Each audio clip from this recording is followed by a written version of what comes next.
Galizia egunaren 26. edizioa bete da asteburu honetan. Igandean, Inurritzako zelaian, Olagarroa protagonista nagusia izan genuen.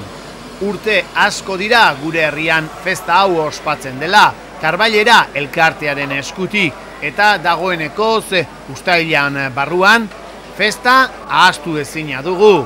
Herritar asko izaten dira Inurritzara, Galiziaren gastronomia eta kultura bertatik bertara ezagutu eta daztatzeko joaten direnak, eta baita ere kanpotik etorritakoak asko izaten ditugu.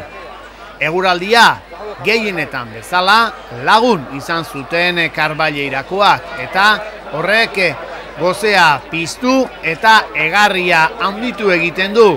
Beraz, bertaratutakoak olagarroa jateaz gain, empanada, lakoia edo Ribeiro eta Albarino ardoak daztatzeko aukera oso ona izan zuten egun guzian zehar.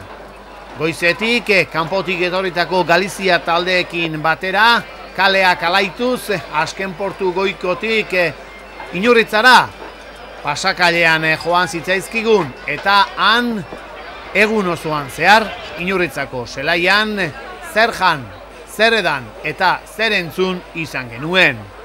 Eguardi partean, bazkari erraldoia bertaratutako guziak aprobetxatu zutena, eta eguna amaitzeko patxadaz azken agurra dantzariei eman, eta honen bestez Galizia egunaren edizio berri bati amaiera ematen zitzaion.